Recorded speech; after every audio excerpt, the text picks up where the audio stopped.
काला पानी एक ऐसा कैद खाना था जिसके दर और दीवार का कोई भी वजूद नहीं था। अगर चार दीवारी की बात की जाए तो समुद्री किनारा था और परिसर की बात की जाए तो उफान मारता हुआ अधमय समुद्र था। अपनी शोध काला पानी 1857 के गुमनाम स्वतंत्रता सेनानी में इतिहासकार वसीम अहमद सईद लिखते हैं कि कैदी कैद होने के बावजूद आज़ाद थे, लेकिन फरार होने के सारे रास्ते बंद थे और हवाएं जहरीली थी।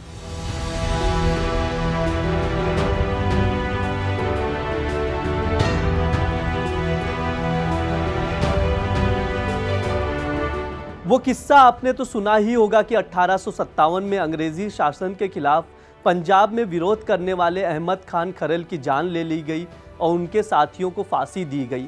कुछ तोपों से उड़ा दिए गए और बाकी को काला पानी भेजा गया। काला पानी की सज़ा बीते ज़माने की एक ऐसी सज़ा हुआ करती थी जिसके नाम से कैदी कांपने लगते थे। आज हम आपको सुनाएंगे काला पानी सज़ा की पूरी कहानी। नमस्ते, मेरा नाम ब्रिज द्विवेदी है। आप देख रहे हैं दैनिक जागरण।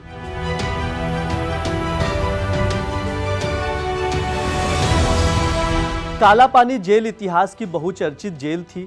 इसे सेलुलर जेल के नाम से भी जाना जाता था। आज भी इसे इसी नाम से जाना जाता है। सेलुलर जेल को अंग्रेज़ों ने बनवाया था, जो कि अंडमान निकोबार द्वीप समूह की राजधानी पोर्ट ब्लेयर में स्थित है। 1942 में जापान ने अंडमान द्वीप पर कब्जा कर लिया था और अंग्रेज़ों को खदेड़ दिया था। हालांकि 1945 में दूसरा विश्व युद्ध खत्म होने पर यह फिर से अंग्रेज़ों के कब्जे में आ गया। इस जेल को अंग्रेज़ों ने भारतीय स्वतंत्रता संग्राम के सेनानियों को कैद रखने के लिए बनवाया था। काला पानी का भाव सांस्कृतिक शब्द काल से बना माना जाता है, जिसका अर्थ समय या मृत्यु होता है। यानी काला पानी शब्द का अर्थ मृत्यु के उस स्थान से है जहां से कोई भी वापस नहीं आता है। आइए सबसे पहले समझते हैं कि काला पानी की सजा क्या थी। कोलकाता से लगभग 780 मील दक्षिण में छोटे और बड़े लगभग 1000 द्वीपों का समूह अंडमान निकोबार कहलाता था और राजधानी का नाम पोर्ट ब्लेयर रखा गया था।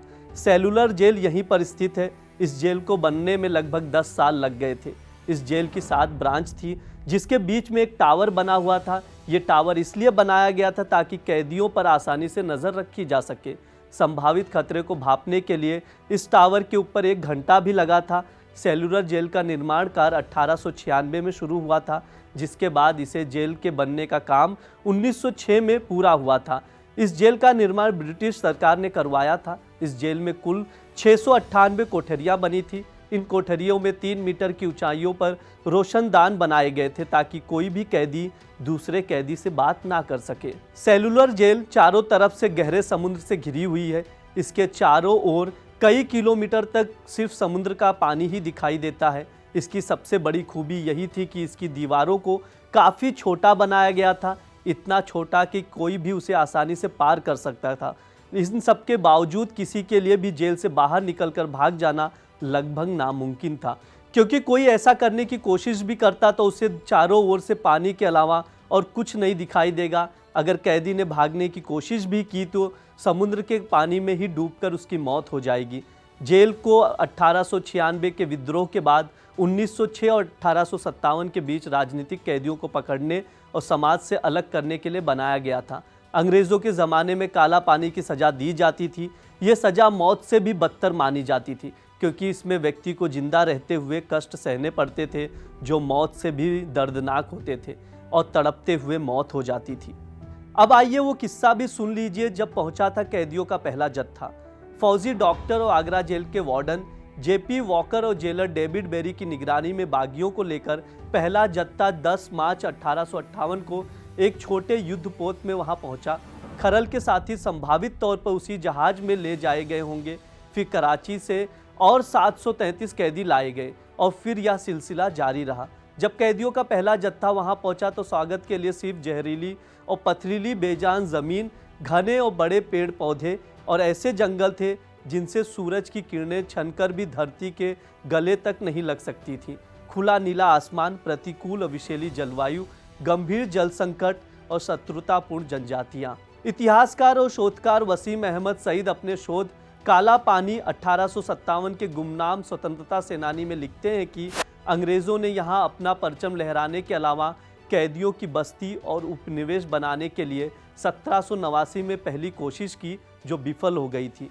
बाद में 1857 का हंगामा बरपा तो फांसियों, गोलियों और तोप के क्रांतिकारियों की जान ली गई, उम्र कैद भी दी गई, लेकिन किसी दूर दराज जगह पर सजा देने की बस्ती या कैदियों की कॉलोनी की ज़रूरत महसूस की गई, ताकि अंग्रेज़ों से बागी हुए लोग फिर से बगावत या विरोध ना कर सकें।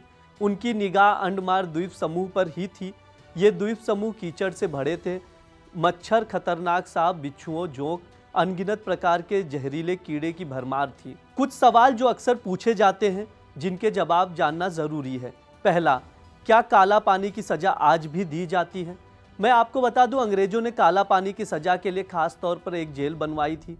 ये जेल अंडमान निकोबार द्वीप की राजधानी पोर्ट ब्लेयर में आज भी मौजूद है और अंग्रेजों के अत्याचार की गवाह है। इस जेल को सेलुलर जेल कहा जाता है। हालांकि अब ये जेल लोगों के लिए एक स्मारक के तौर पर मशहूर है, जिसे देखने के लिए देश भर के सैलानी पोर्ट ब्लेयर आते हैं। जेल का नाम सेलुलर जेल पड़ने के पीछे की यह वजह थी कि यहाँ कैदी के लिए एक अलग सेल होती थी और सभी कैदियों को अलग अलग ही रखा जाता था, जिससे कि वो एक दूसरे से बात ना कर सकें। ऐसे में कैदी बिल्कुल अलग पड़ जाते थे और वो अकेलापन उनके लिए मौत से भी भयानक होता था। कहा जाता है कि इस जेल में ना जाने कितने ही भारतीयों को फांसी की सज़ा दी गई और दूसरी जगहों पर भी किसी वजह से मारे गए, लेकिन इसका कोई भी रिकॉर्ड नहीं है। इसी वजह से इस जेल को भारतीय इतिहास का काला अध्याय भी कहा जाता है। दूसरा सवाल, क्या सावरकर को मिली थी काला पानी की सज़ा? जवाब है हाँ।